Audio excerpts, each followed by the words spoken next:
Khalifah Turki Utsmani merupakan salah satu kekaisaran Islam terbesar dalam sejarah dunia yang berdiri dari akhir abad ke-13 hingga awal abad ke-20. Didirikan oleh Utsman I sekitar tahun 1299 Masehi di Anatolia. Kekaisaran ini berkembang pesat menjadi kekuasaan global yang menguasai wilayah luas dari Eropa Tengah, Timur Tengah, hingga Afrika Utara.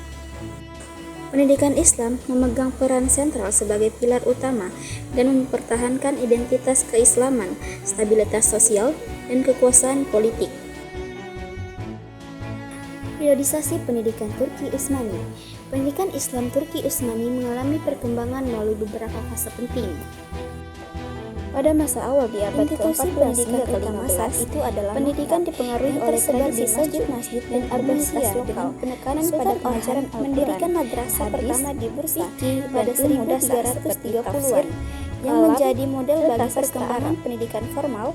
Puncak kejayaan terjadi pada masa Sultan Muhammad II Al-Fatih dan Sulaiman Al-Qawani, di mana sistem pendidikan terjadi lebih struktur dan hierarkis.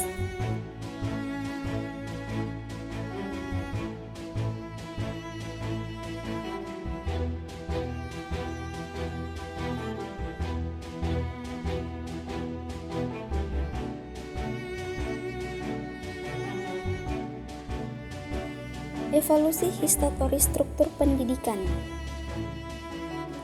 Pada masa awal abad ke-14, pendidikan bersifat informal dan berbasis komunitas. Dipengaruhi oleh tradisi Seljuk Rum, Sultan Orhan Gazi memulai formalisasi dengan mendirikan madrasah pertama di Bursa pada 1331 Masehi, yang menjadi prototip struktur hierarkis.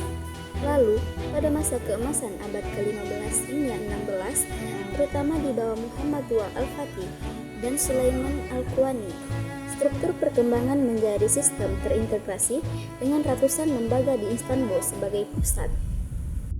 Pada masa kemunduran abad ke-17 hingga 19, reformasi Tanzimat memperkenalkan elemen modern meskipun madrasah tetap dominan. Yang selanjutnya ada kurikulum ilmu nakliyah dan akliyah. Kurikulum dibagi menjadi dua kategori utama, yaitu ilmu nakliyah atau ilmu agama berbasis wahyu dan ilmu akliyah atau ilmu rasional berbasis akal. Pada masa awal abad ke-14, fokus pada dasar agama di maktab meliputi hafalan Al-Quran, akidah, dan fikih Hanafi sederhana. Di Madrasah Bursa pada 1331 Masehi ditambahkan nahwu, Arab, dan hadis. Pada masa keemasan abad ke-15 hingga 16, kurikulum madrasah seperti Sulaimaniyah menjadi komprehensif. Ilmu agama atau nakliyah mencakup fikih berdasarkan mazhab Hanafi, tafsir atau penerapan Al-Quran, hadis atau fikih Bukhari Muslim, usul fikih, dan kalam atau teologi anti syirik. Ilmu rasional dan spesialisasi. Astronomi untuk kalender Hijriyah, filsafat atau logika Aristoteles via Ibnu Sina, dan kedokteran atau farmakologi Galeni. Di Enderun Maktabel ditambahkan administrasi militer dan seni seperti kaligrafi dan musik sufi. Spesialisasi di Dursifra mencakup kurikulum praktis seperti bedah. Di Tekke Sufi meliputi tasawuf dan etika. Pada akhir masa abad ke-19, reformasi Tanzimat menambahkan sains barat seperti fisika dan kimia di sekolah hybrid, meskipun madrasah tetap konservatif. Metode pengajaran tradisional Islam. Metode bersifat tradisional Islam menekankan integrasi guru-murid atau mudarris softa. Hafalan dan pengulangan atau tahfiz dominan di maktab. Siswa menghafal teks seperti Alifah Ibnu Malik untuk nahwu. Diskusi dan debat atau mubahalah atau iftihad di madrasah tinggi. Siswa berdiskusi khusus fikih atau filsafat, dipimpin mudarris yang mendorong analisis kritis, seperti dalam pengajaran Ali Kusdi tentang astronomi. Pengajaran lisan dan praktik tanpa buku cetak awal karena larangan pencetakan hingga 1727 Masehi. Guru membaca teks dan menjelaskan atau syarah. Praktik di Enderun termaksud simulasi, administrasi, dan di Darus Sifah, magang klinis. Kemudian ada inovasi sains dan warisan jangka panjang. Pendidikan Utsmani mengintegrasikan sains dengan agama, seperti pengajaran kedokteran di Darus Sifah Sulaimaniyah yang memproduksi tabib seperti Sarafeddin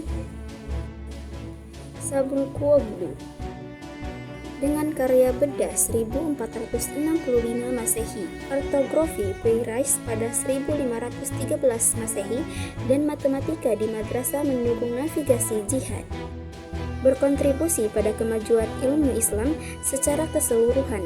Pada abad ke-19, reformasi Tanzimat misalnya sekolah militer 1834 Masehi memasukkan sains barat, mempersiapkan transisi modern. Tantangan stagnasi kurikulum.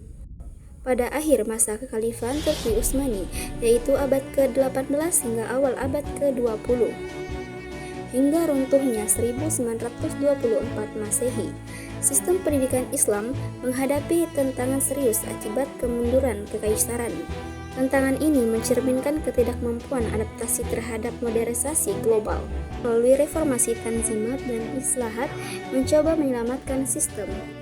Stagnasi kurikulum dan intelektual, di mana madrasah tetap bergantung pada teks klasik seperti fikih Hanafi dan tafsir tradisional tanpa inovasi, menyebabkan keterbelakangan dibandingkan Eropa. Lalu ada penolakan sains modern dan konflik internal. Pada abad ke-18, ulama konservatif menolak sains modern seperti astronomi Copernicus karena dianggap bertentangan dengan kalam yang menghambat produksi ilmuwan. Dengan hanya sedikit karya baru seperti Risalah Taqi al-Din yang terlupakan. Pengaruh eksternal dan kemunduran ekonomi melalui perang berulang seperti Russo Turki 1768 hingga 1774 Masehi dan inovasi Napoleon 1798 Masehi menguras wakaf, sumber dana utama pendidikan. Kolonialisme Barat memperburuk ketertinggalan di mana sementara Eropa maju dengan universitas sekuler. Utsmani bergantung pada hafalan lisan tanpa pencetakan dengan larangan hingga 1727 Masehi. Konflik internal di mana ulama atau dipimpin Syekhul Islam menentang reformasi, melihatnya sebagai ancaman syariah. Jadi teman-teman, kesimpulan dari materi yang saya sampaikan adalah Turki Utsmani memiliki sistem pendidikan yang sangat luar biasa di masanya. Mereka berhasil membangun jaringan pendidikan yang masif dan komprehensif, membangun ilmu agama dan ilmu pengetahuan umum. Ini membuat mereka menjadi pusat peradaban Islam selama berabad-abad lamanya. Dan kita juga bisa melihat bagaimana sistem yang dulunya unggul bisa mengalami kemunduran ketika tidak mampu beradaptasi dengan perubahan zaman. Ketika Eropa berkembang pesat dengan revolusi ilmiah, pendidikan Utsmani terjebak dalam kekuatan tradisi dan penolakan terhadap inovasi. Pelajaran terpenting yang bisa kita ambil adalah sistem pendidikan harus seimbang antara pertahanan nilai-nilai fundamental dengan tetap terbuka terhadap inovasi dan perkembangan baru. Pendidikan yang baik adalah pendidikan yang adaptif, yang bisa menjawab tantangan zaman tanpa kehilangan jati dirinya.